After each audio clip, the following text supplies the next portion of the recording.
Salut à toutes et à tous. Ah tiens, je vais être un peu indiscret. Combien de fois avez-vous tiré la chasse d'eau aujourd'hui? Et laissez-vous couler l'eau quand vous vous brossez les dents?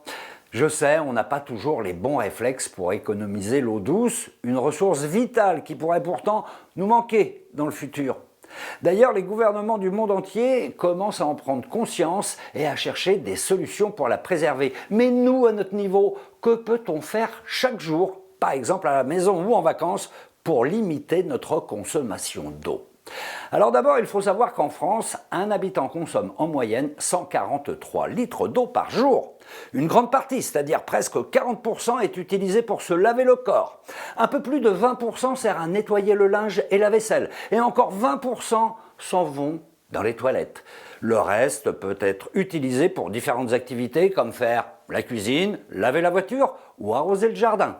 Et sur ces 143 litres d'eau, on en boit seulement 1% par jour.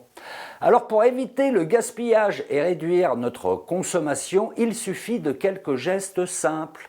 Ne pas laisser couler l'eau inutilement sous la douche ou quand on se brosse les dents, remplir au maximum le lave-vaisselle ou le lave-linge avant de mettre en route, ne pas tirer systématiquement la chasse d'eau pour les petites commissions, voire carrément, pourquoi pas, faire pipi sous la douche pour économiser une chasse d'eau. Et puis n'oubliez pas non plus de vérifier régulièrement vos robinets, toilettes, chaudières pour repérer et réparer les fuites qui pourraient plomber la consommation.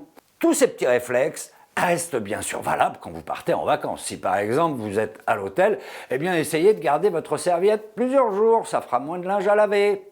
Bon, et puis pour aller encore plus loin, vous pouvez aussi moderniser vos équipements à la maison. Il existe par exemple des pommeaux de douche économiques, des chasses d'eau à plusieurs vitesses ou encore des récupérateurs d'eau de pluie pour arroser les plantes du jardin.